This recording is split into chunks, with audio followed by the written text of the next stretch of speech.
Ari nyimimin teh hiji parawan anu ceuk beja mah. Eta nyimimin teh boga tingkah laku anu beda ti batur. Jeung manehna oge kaasup wanoja anu resep ulin tur pikaresepeun. Da puguh cenah salianti manehna boga rupa nu geulis dibarengan oge ku manis imut nu ngagelenyu, kitu paribasana. Kacaturkeun dina hiji poe eta nyimimin teh titah nungguan imah ku kolotna. Nya sakira 3 poe mah aya cenah. Kusabab eta kolot nyimimin teh rek inditnya nyabaan ka imah adina nu aya di dayeuh. Lantaran eta adina kolot nyimimin teh rek ngayakeun acara hajatan. Atuh daek teu daek, eta nyimimin teh kudu nungguan di imahna sorangan. Ngan untungna teh nyimimin mah geus biasa. Jeung sakituna mah eta nyimimin teh kaasup wanoja anu ludeungan. Sok sanajan kudu nungguan imah kolotna sorangan bae. Ari sasingkatna ieu carita, dina kira wanci peuting nu keur sepi jempling. Eta nyimimin teh keur ngagoler bae di jero kamarna, sok sanajan bari ukur di caangan ku lampu lantera anu teu sabaraha caangna. Ari kaayaan dina waktu harita, di luar kaayaan masih keneh hujan ngaririncik cenah mah. Malahan mah eta hujan teh ti tadi sore keneh. Ari nyimimin peuting harita keur anteng bae ulin jeung lamunan bari digupay ku luak leokna cahaya lantera. Sok sanajan manehna oge sakapeung mah dibarengan ku hulang-hulang lantaran manehna kabawa ku hawa kaluman jeung kararesel. Dina satengahing hulang-hulangna eta nyimimin teh ngarasa kageuing tina lamunanana.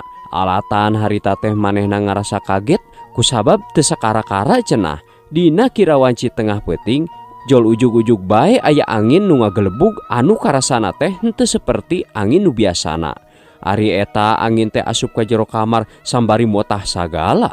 Tapi dah henteu lila kituna teh jeung katempona oge teu ngaruksa kana naon-naon barang anu aya di sabudeureun kamar. Nyakseni kaayaan saperti kitu, eta nyimimin teh harita keneh metot simbutna. Terus eta si simbut teh dipake ngarimunan sakujur awakna alatan kabawa ku rasa sieun. Manehna harita asa sadar asa henteu cenah kusabab eta nyimimin teh ngarasa aya nu ngagarayam kana pingpingna. Bari terus mapai ka sakujur awakna, mimitina mah nyimimin teh ngarasa getek.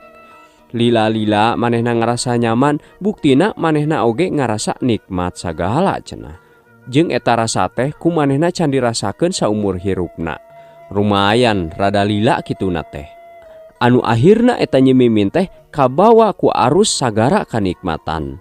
Bari ting saha anu isengna mah da sidik teu katempo jirimna. Nu akhirna eta nyimimin teh ngalempreh bae jiga ngarasa capek. Malahan mah eta ambekna oge mending reha pranjug cenah. Tungtungna eta nyimimin teh kasarean tibra nepi ka teu inget deui bumi alam.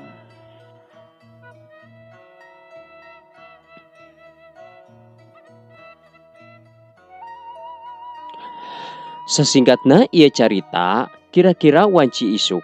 Di luar sora manuk geus cing rarecet, hayam jago oge geus cing kongkorongok. Malahan mah dangdaunan anu baseuh ku cai di waktu peuting sing aroyag geus katepak angin. Kembang-kembang cinggarupay mapag mata poe nu nyumirat cahayana anu dek nyaangan dina poe harita. Ayeuna mah urang caturkeun deui kalalakon Nyai Mimin. Harita Nyai Mimin teh ngulisik hudang. Harita mah awakna teh meuni karasa nyareri. Kolesed manehna lalaunan turun tina eta ranjang barang rek ngalengkah karasa rada nyeri. Pas pisan di bagian kahurmatanana. Atuh Nyai Mimin oge kaget jol ngahulang sajongjongan mah. Nginget-nginget naon perkara anu geus karandapan tadi peuting. Ret manehna kana sepre, manehna nempo aya noda beureum, harita keneh manehna oge ngahulang deui bae. Nu akhirna manehna nyidik-nyidik kana eta noda beureum teh. Satuluyna eta Nyai Mimin teh diuk deui bari terus nginget-nginget kajadian aun anu karandapan sapanjang waktu harita. Ras manehna teh inget kana kajadian aneh anu basa di waktu peuting teh. Malahan mah sagala rupana masih keneh karasa.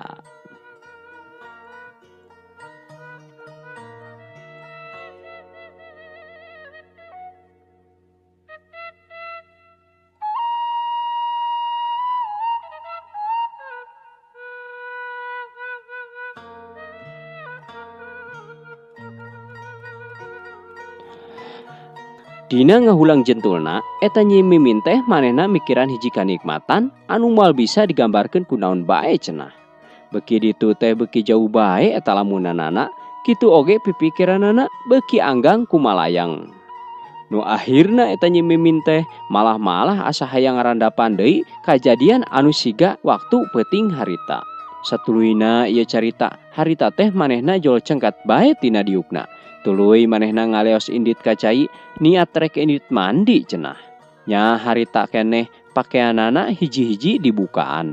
Barang muka anu terakhir nyaeta kaos sangsang teh, eta Nyi Mimin teh manehna ngagebeg. Lantaran manehna oge mangih kareuwas kusabab cenah dina sabagian awakna pinuh ku tanda beureum anu rada geuneuk. Komo dina beheungna mah tapi da dirasa-rasa ku manehna asa teu ateuh. Tapi naha bet bareureum kieu. Kitu gerentesna eta hate Nyi Mimin dina waktu harita. Henteu loba pipikiran deui cenah baraya. Ujung-ujungna eta Nyi Mimin teh ngagebrus mandi seperti biasana. Sanggeus manehna rengse mandi, Nyi Mimin siap-siap dangdan rek indit ka sakola. Tapi acan oge rap manehna make baju, karasa deui aya nu ngarayap dina bagian kahurmatanana. Poho kana niatna mah kalah anteng nuturkeun pangajak anu teuing saha da teu katempo wujudna. Sanggeus ngarasa puas, eta Nyi Mimin teh kalah ngaguher deui sare, lain indit ka sakola. Aya kana 3 poena mah Nyi Mimin teh kitu jeung kitu gawena. Imah geus teu kaurus, sakola embung, malahan mah dahar oge jiga nu teu hayang. Dina waktu harita, eta indung bapana daratang.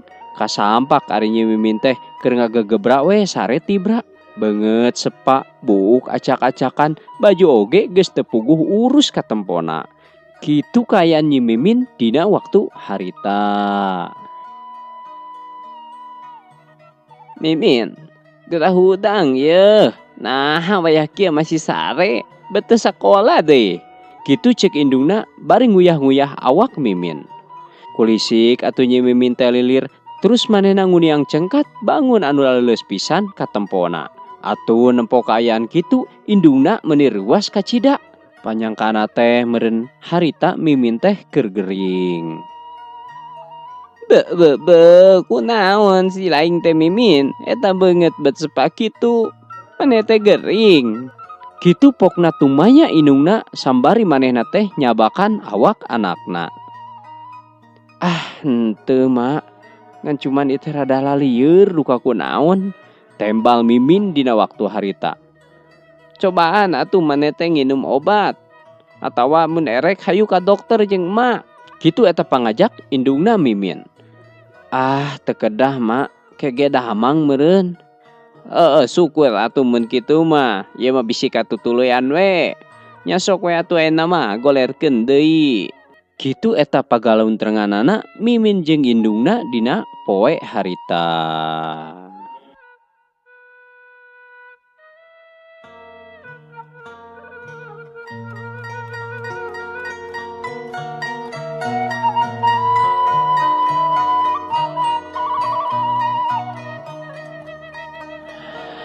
Kacaturkeun sabulan ti harita, eta Nyi Mimin teh beuki ruksak bae, awakna begang, gawena ngan ngadaharan nu lada jeung nu haseum.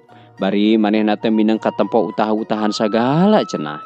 Atuh nempo kitu indungna beuki reuas bae, tapi satiap diajak ka dokter, Mimin mah sok nolak jeung nolak bae.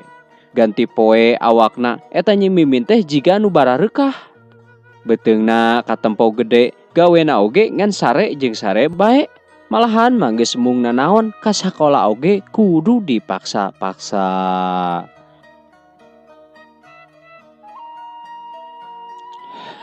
Ayeuna mah urang kocapkeun bae dina hiji peuting. Indungna Nyi Mimin nu katelahna BH teh harita keur diuk ngahuleng di tengah imah. Manehna bingung lantaran mikiran panyakit anakna anu matak teu kaharti. Jeung matak aneh mun dipikiranna oge. Keur kitu eta BH ngadenge Mimin jiga anu keur marurung atuh geuwat manehna oge cengkat muru ka kamar anakna. Barang brai panto dibuka, kasampak Mimin teh keur peureum beunta. Bari jiga anu keur ngararasakeun hiji kangeunahan cenah. Ari harita eta BH teh nyangkana Mimin teh keur ngimpi. Manehna ngeteyep ngadeuketan awak Nyi Mimin sembari dek menerkeun simbutna. barang kop leungeun nyekel simbut jol ngacorelat aya hiji cahaya hejo kaluar ti jero eta simbut anu dipake ku Nyi Mimin waktu harita. Eta cahaya teh cenah melesat keluar ningakeun rohangan lumpat kaluarna teh ngaliwatan liang jendela. Atuh ngagebeg harita teh BEH reuwas. Tuluy eta simbut Nyi Mimin dibukakeun, barang bray dibukakeun harita katempo Nyi Mimin teh kaayaan teu make papakean. Jeung kumaha we katempona jiga anu geus ngalakukeun suka bunga. Harita keneh eta BEH atuh ngajerit lumpat muruka salakina. Atuh mangkarya oge anu keur sare tibra manehna kuat ngorejat reuwas. Aya naon atuh maneh teh ha? Ngadon rariweuh wayah kieu, ngagandengan batur nyaho. Kitu pokna mangkarya bangun nu ambek. Saterusna ieu carita, harita keneh BEH oge ngalalakonkeun perkara naon anu katempo ku manehna dina waktu harita. Nya mangkarya ge atuh jadi bengong ngadengikeun kitu mah. Sambari manehna nuluykeun deui caritaanana. Teu bohong maneh teh ha. Ih ari bapana, nya keur naon kuring bohong. Atuh henteu lila deui eta maranehna teh nu duaan nyamperkeun muru ka kamar Nyi Mimin. Anu satuluyna BEH jeung mangkarya maranehna ngadonunguan Nyi Mimin tamat cenah nepi ka isuk. Malahan mah eueuh nu sare sakerejep oge. Sanggeus jajab ka wanci isuk, eta Nyi Mimin teh dihudangkeun ku indungna. Terus dititah ka cai, sanggeus rengsena balik ti cai, eta Nyi Mimin teh dititah sina siap-siap rek dibawa ka dokter. Sok sanajan keukeuh eta Nyi Mimin teh mung oge nu akhirna manehna ge nurut ka nu jadi kolot. Da sieun cenah bisi kaserang ku panyakit tumor. Teu kacaturkeun kumaha di jalana, nu sidik mah ayeuna Nyi Mimin teh geus pahareup-hareup deui jeung dokter tea. Satuluyna manehna dipariksa ku eta dokter, malahan mah eta dokter ge bangun nu rada ngahuleng sajongjongan mah. Terus harita keneh eta dokter teh ngareret ka BEH, nu kabeneran BEH oge cenah milu ka jero ruang pamariksaan. Da manehna ge hayang yakin cenah mah boga panyakit naon budakna teh. Henteu lila deui eta pa dokter teh tumanya ka BEH. Kieu pokna teh. Punten ibu sateu acana ari tuang putra teh tos nikah teu acan? Teu acan Pak Dokter, malahan masih nyai masih sakola keneh. Kitu jawabna BEH semu gempeur. Oh teu acan. Kieu nya ibu, kanggo ngayakinkeun naon wae panyawatna, mangga upami tiasa mah tuang putra teh piwarang kaluar heula. Atuh bili bade mulih nya, mulih heula ge teu sawios kitu. Tah hangkeun ibu mah pas sore ka dieu nyaliranya. Bari sakantenan nyanak cai ka hampanganana pikeun ngayakinkeun panyawat naon anu dirandapan ku si nyai teh. Tah kitu panginten ibu ayeuna mah. Nya harita keneh BEH ge ngaungekeun tandahing manehna satuju kana saran ti dokter tea. Nya nu akhirna eta BEH jeung Nyi Mimin teh ningakeun eta ruang pamariksaan.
Sasingkatna ieu carita sakira wanci pasosore eta BEH jeung Pak Dokter teh sakumaha janjina. Harita urin nu dibawa ku BEH teh dipariksa ku hiji alat anu kawilang canggihna. Sanggeus beres ditalitina eta dokter balik deui ka ruangan pamariksaan. Bari mawa hasil positif urin Nyi Mimin teh. Hapunten ibu, salaresna mah tuang putra teh sanes teu damang biasa. Tapi rupina anjeunna teh salaresna mah nuju ka kandungan ieu teh. Malahan mah tos bade lebet ka 2 sasi. Kitu cenah hasil panelitian pa dokter teh nu katarima ku BEH waktu harita. Atuh harita keneh BEH oge jol ngagebeg lantaran manehna teu percaya jeung asa pisan cenah dibentar gelap tengah poe ereng-erengan. Teu lila tidinya awakna laleuleus asa teu aya pisan tangan pangawasa.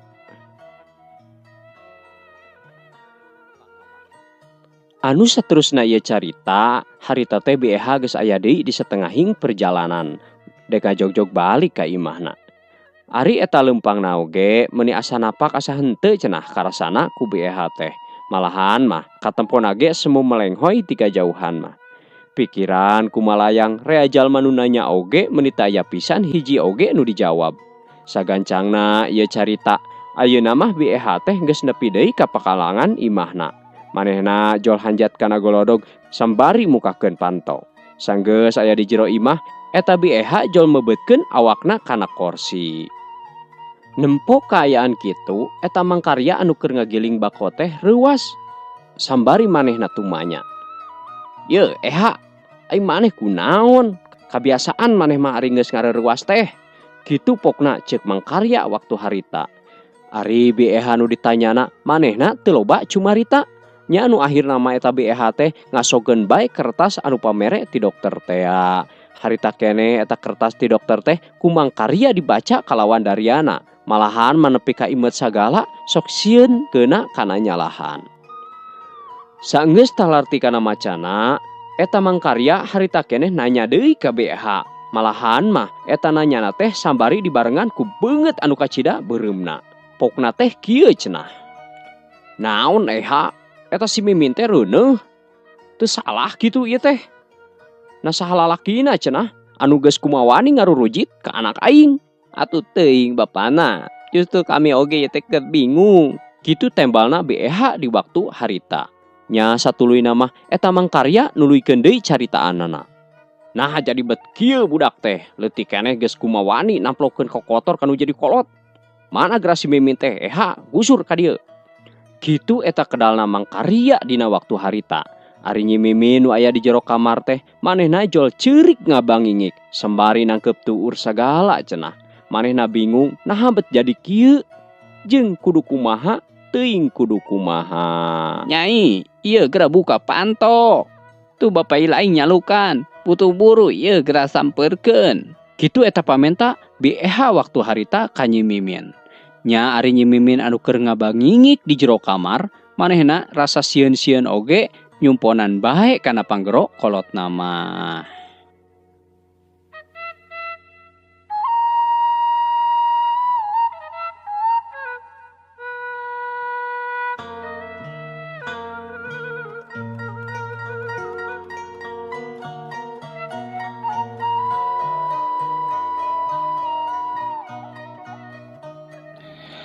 Ari sasingkatna ieu carita, harita teh Nyi Mimin geus aya di hareupeun indung bapana. Malahan mah harita teh manehna diuk dina kursi anu dijieunna tina tangkal hoe. Harita keneh BEH oge medarkeun caritaan ka panasaranana. "Ya, Nyai, kumaha ieu teh lalakon nu sabenerna? Mama asaku sedih ngadengen oge. Asa percaya teu percaya, Mama." Kitu eta pokna BEH nanyakeun ka panasaranana. Malahan mah nanyakeunna teh di hareupeun Bahtaria. Ari nu ditanyana malah ngahuleung bae. Atuh nempo kayan seperti kitu mah eta Bahkarya beuki nambahan kakeulna ka Nyi Mimin. Malahan mah huntuna oge barjeng kekerot sagala. Ari panonna molotot pikasieun. "Sok atuh Mimin sia teh, geura jawab lain ngajero bae. Dasar siapa jadi anak teh nu pikasebeleun. Peperiheun mulang tarima atuh ka aing teh. Cing atuh tong sok ngawirang-wirang nu jadi kolot. Naha sia teh hayang modaran nu jadi kolot atawa kumaha?" Kitu pokna eta Bahkarya barijeng meak-meakeun ka Nyi Mimin. Ari Nyi Mimin nu ditanyana beuki bingung wae naon anu kudu dibejakeun ka indung bapana. Nya nu akhirna mah eta Nyi Mimin ngajawab saguluyurna. Pokna teh kieu cenah. "Duka tuh Abah, Mimin sorangan wae teu harti. Naha bisa kieu? Komo deui Abah jeung Emak nanyakeun saha lalakina. Mimin mah ngalaman bobogohan ge teu pernah." Kitu pukna eta Nyi Mimin ngawaler indung bapana kalawan saujratna.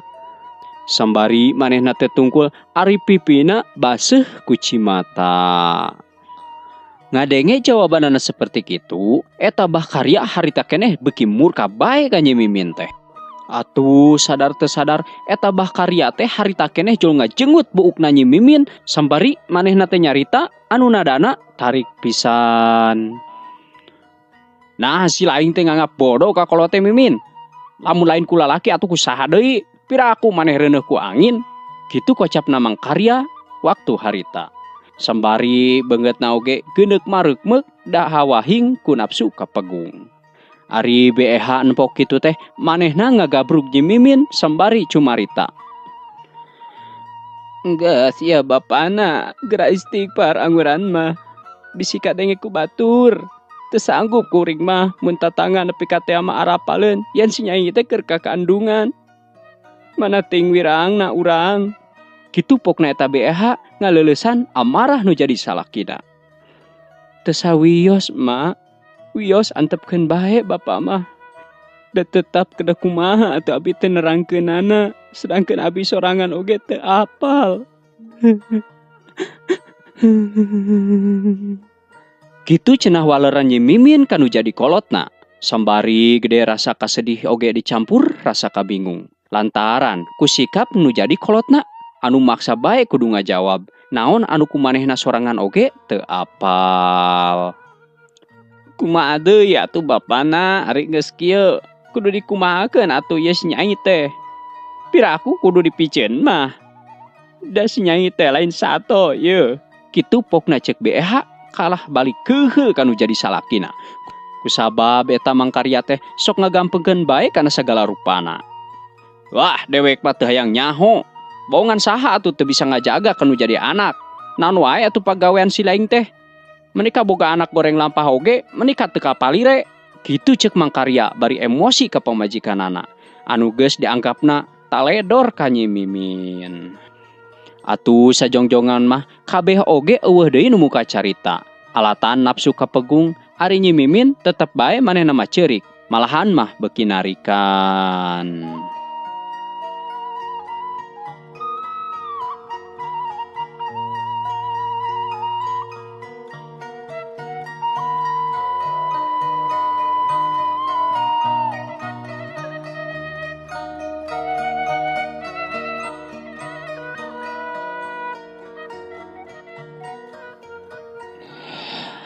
Harita beurang geus kaganti ku peuting, poe kaganti ku minggu, bulan oge geus dek kaganti ku taun.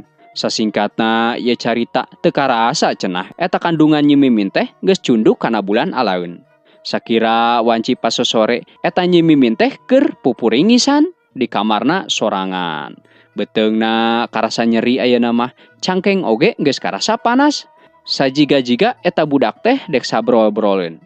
Beuki lila asa beuki nyeri bae anu dirasa ku Nyi Mimin teh. Atuh kapaksa najan era-era oge eta Nyi Mimin teh gegerowan ka indungna. Anu harita teh BEH keur kabeneran cenah mirun seuneu di palebah dapur. Sambari manehna siduru awahing ngerasa tiris anu kacida. Lantaran poe harita mah hujan teh menika ngecrek pisan. Malahan mah eta hujan teh ti isuk keneh.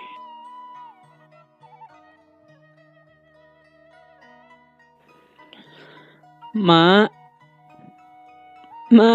ka dieu mak, aduh, Gusti Nu Agung, kumaha aya kuring mak. Kitu eta nyalukanana Nyi Mimin ka BEH waktu harita.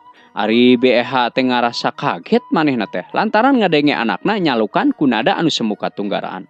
Atuh teu lila deui eta BEH teh gura-giru asup ka jero kamarna, dek nepungan anu jadi anakna. Aya naon ye Nyai nyalukan ka emak? Boa maneh mah geus karasa beuteung. Tuh Gusti Nu Agung ik bapana eueuh deui. Kitu kocapna BEH waktu harita. Manehna dilanda ku kabingung lantaran Bakaria nu jadi salakina harita teh keur eueuh di imah.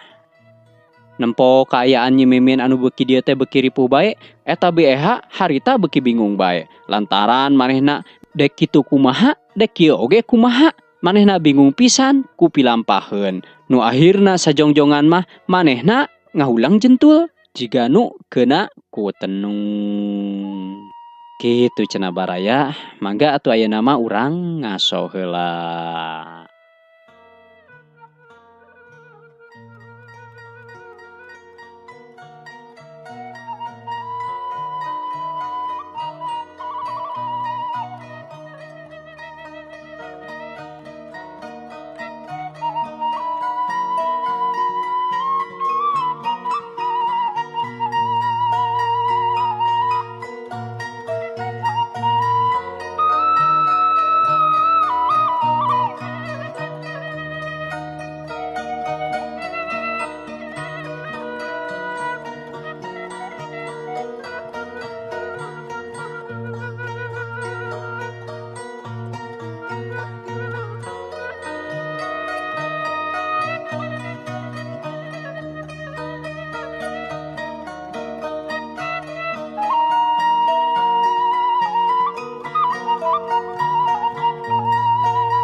Dina setengah hinguleung jentulna, eta BEH harita keneh manehna kageing. Lantaran cenah manehna ngadenge sora anu pupuntenan di pelebah panto dapur. Atuh harita keneh manehna ngorejat geuwat nyampeurkeun. Gancangna ieu carita eta panto dapur teh geus dibuka ku BEH.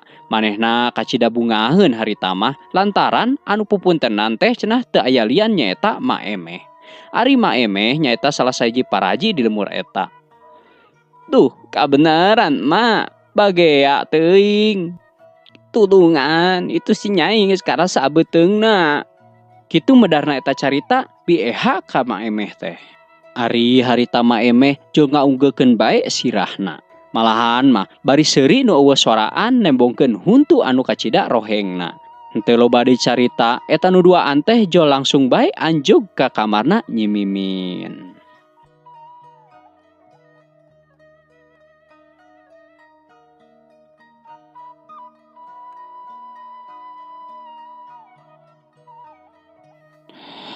Padahal museg harita dipikir heula ku BEH.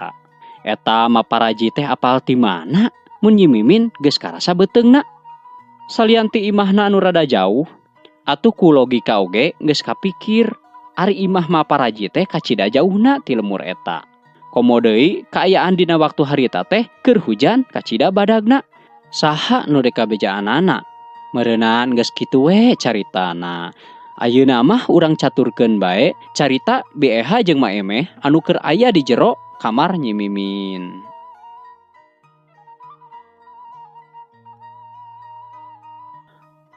Harita teh Nyi Mimin manehna keur humargung nahan ka nyeri. Ari Ma Emeh manehna ngabener-benerkeun posisina nu sakumaha biasana.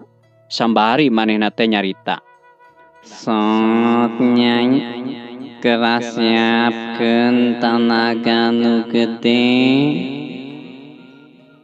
Ieu meuni geus merenah budak teh. Karibrol.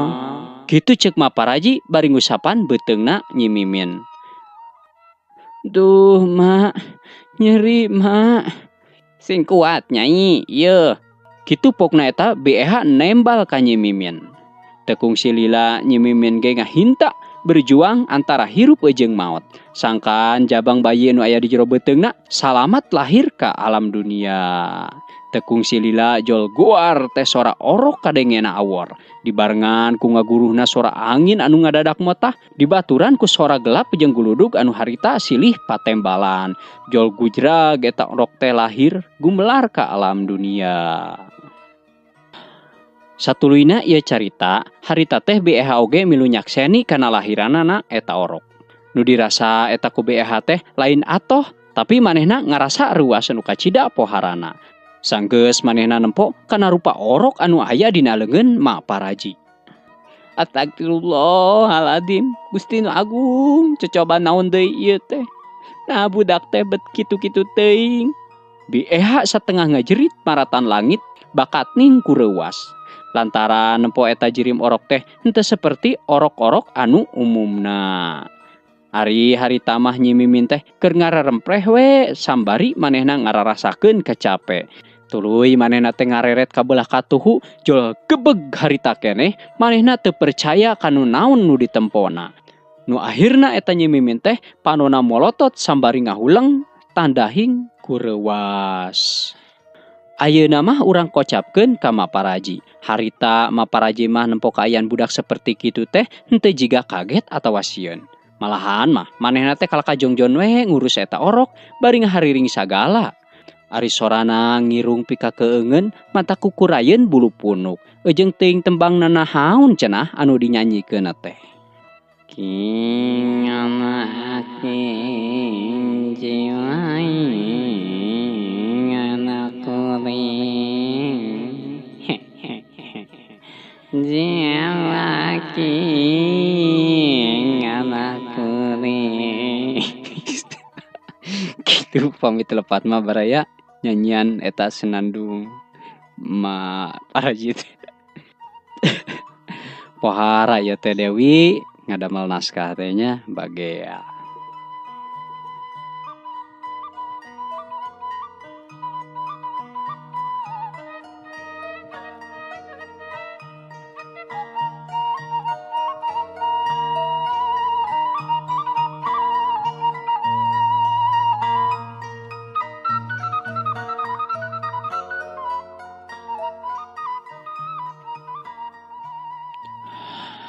Kacaturkeun di luareun imah, harita hujan geus mimiti raat.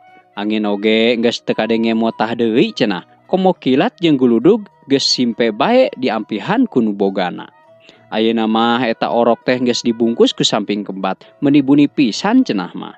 Terus eta orok teh digolerkeun di gigireun indungna nyaeta Nyi Mimin anu masih keneh molotot kosong. Bangun nu teu percaya kana tetempoanana. Joras we manehna teh inget kana tetempoanana anu basa nembongan dina waktu peuting-peuting anu ka tukang. Jol pirigidig harita keneh manehna ngabirigidig sambari manehna malik nukangan eta orok anu dilahirkeunana. Sanggeus beres kana tugasna, eta Maparaji teh rek balik cenah. Setengah teu sadar oge, eta BEH jol ngaunggekeun bae. Bari jeung manehna teh teu ngomong naon-naon. Seolah-olah bibirna teh kakunci cenah. Atuh harita keneh leos Maparaji teh balik niakeun eta patempatan sambari manehna nembongkeun paroma nu pikasieun malahan mah dibarengan ku seuri anu matak pika keungeun.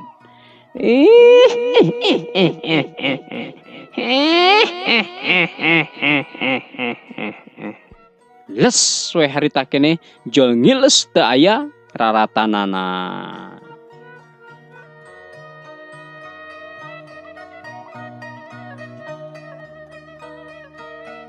Dina sakirawanci jam 8 peuting, harita teh mangkarya datang. Malahan mah harita teh bajuna meuli jalali brug. Awakna mencicit lantaran manehna kabulusan cenah. Nempo kaayaan salakina seperti kitu, eta BEH jol bae ngasongkeun anu kanu jadi salakina. Tapi eta paromana BEH katempona teh jiga setengah teu sadar. Nempo budi pamajikanana seperti kitu, eta mangkarya teh teu loba deui carita. Jorap bae manehna nampanan anu dibikeun ku BEH teh.